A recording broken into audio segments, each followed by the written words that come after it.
السلام علیکم ورحمۃ اللہ وبرکاتہ۔ آج جو خطبہ مسنون خطبہ ہے محمد رسول اللہ صلی اللہ علیہ وسلم کا، اور تمام علماء جو خطبہ پڑھتے ہیں اس خطبہ کے جو لفظی معنی ہے، ترجمہ ہے، وہ میں سنانا چاہتا ہوں۔ خطبہ اس طرح ہے: الحمدللہ نحمدہ ونستعینہ ونستغفرہ ونؤمن بہ ونتوکل علیہ ونعوذ باللہ من شرور انفسنا ومن سیئات اعمالنا، من یہدہ اللہ فلا مضل لہ ومن یضللہ فلا ہادی لہ، واشہد ان لا الہ الا اللہ وحدہ لا شریک لہ، واشہد ان محمدا عبدہ ورسولہ۔ اما بعد فإن خیر الحدیث کتاب اللہ وخیر الہدی ہدی محمد صلی اللہ علیہ وسلم، وشر الامور محدثاتها وکل محدثۃ بدعۃ وکل بدعۃ ضلالۃ وکل ضلالۃ فی النار۔ پہلے لفظ ترجمہ سن لو، پھر آہستہ آہستہ آگے جو ہے نا معمولی تشریح کرنی ہے۔ تمام تعریفیں خاص اللہ پاک کے لیے ہے، ہم سب صرف اسی اللہ کی تعریف کرتے ہیں، اسی سے ہم مدد چاہتے ہیں اور اسی سے ہم اپنے گناہوں کی بخشش مانگتے ہیں، اور ہم سب جو ہے نا اسی پر ایمان رکھتے ہیں اور اسی پر ہمارا بھروسہ ہے، اور ہم اپنے نفسوں کے شرارتوں سے اللہ پاک کی پناہ چاہتے ہیں اور اپنی برے عملوں کی برائیوں سے بھی۔ یہ حقیقت ہے کہ جسے اللہ پاک ہدایت یعنی اسلام نصیب فرمائے، وہ کوئی گمراہ اس کو کوئی گمراہ نہیں کر سکتا، اس کو گمراہ کرنے والا کوئی نہیں ہے۔ اور اللہ تعالیٰ جس بندے کو اس منصب عظمہ سے محروم کر دینے، ضلالت کے راستے پہ چھوڑ دے، تو اسے کوئی ہدایت نہیں دے سکتے۔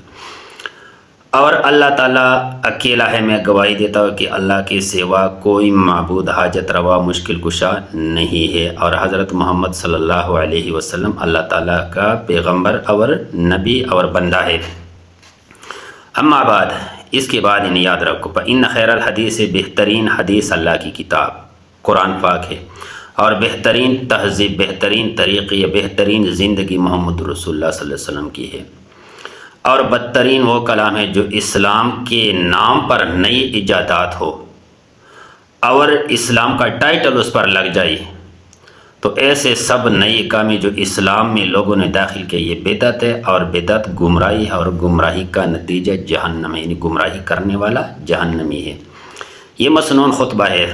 اب معمولی تفصیل میں جانا ہے۔ ان الحمد، بے شک تعریف للہ، اللہ کے لیے ہے۔ اللہ تعالیٰ کے لیے کون سی تعریف ہے؟ اللہ تعالیٰ خوبصورت ہے، اللہ تعالیٰ بڑا ہے، اللہ تعالیٰ بادشاہ ہے، اللہ تعالیٰ بچہ دینے والا ہے، اللہ تعالیٰ بچی دینے والا ہے، اللہ تعالیٰ رزق دینے والا، اللہ تعالیٰ عزت دینے والا، اللہ تعالیٰ ذلت دینے والا، اللہ تعالیٰ خوشی دینے والا، اللہ تعالیٰ دکھ پریشانیاں دینے والا، اللہ تعالیٰ پالنے والا۔ یہ تمام جتنی بھی تعریفیں ہے الوہیت کی، صرف اللہ تعالیٰ کے لیے ہے۔ اللہ تعالیٰ ان تعریفوں کا حقدار ہے۔ یہ تعریفیں اللہ کے سوا کسی اور کو دینا نہیں چاہیے۔ اگر کوئی بندہ دیوے تو پھر وہ شرک میں چلے جاتا ہے۔ تو اللہ تعالیٰ تعریفوں کا حقدار ہے، تو اس لیے ہم اس کی تعریف کرتے ہیں، چاہے وہ ہمارے ساتھ اچھائی کرے یا نہ کرے، لیکن ہم اس کی مخلوق ہے، ہم اس کی تعریف کرنے کے لازمی جو ہے نا ہم پابند ہیں۔ اگر کوئی بندہ تعریف نہ کرے تو پھر اس بندے کی غلطی ہے۔ کیوں ہم تعریف کرتے ہیں؟ نحمدہ، کیونکہ اللہ تعالیٰ تعریف کا لائق ہے، اس لیے ہم اس کی حمد کرتے ہیں۔ ونستعینہ، اور اس رب سے ہم مدد مانگتے ہیں، رب کے علاوہ کسی سے مدد ہم نہیں مانگتے۔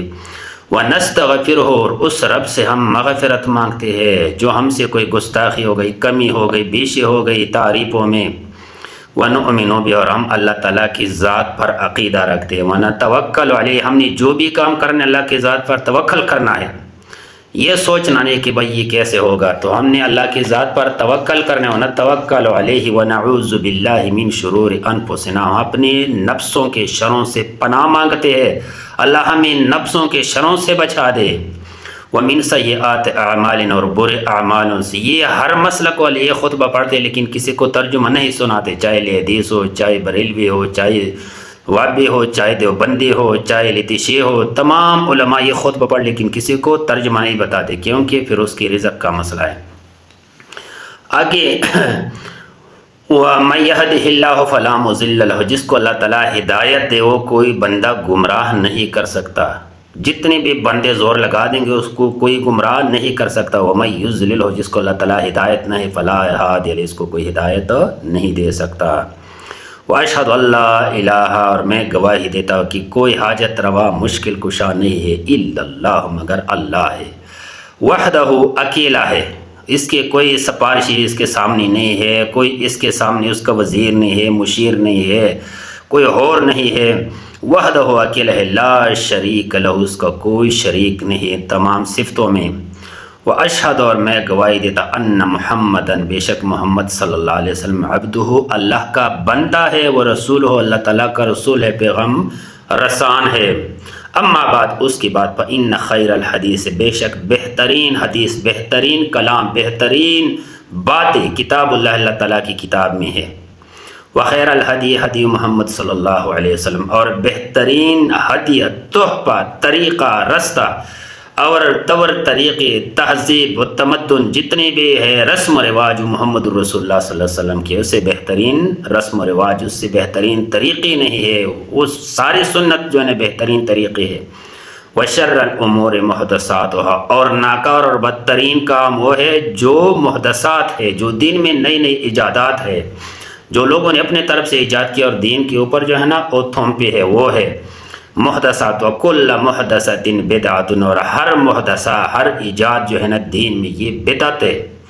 وکل بدعۃ ضلالۃ اور ہر بدعت جو ہے نا یہ گمراہی ہے. وکل ضلالۃ فی النار اور ہر گمراہی جو ہے نا ہر بدعت ہر گمراہی یہ جہنم میں لے جانے والے اسباب ہے، اس سے بچنا چاہیے. سبحان ربک رب العزۃ عما یصفون وسلام علی المرسلین والحمد للہ رب العالمین. والسلام علیکم ورحمۃ اللہ وبرکاتہ.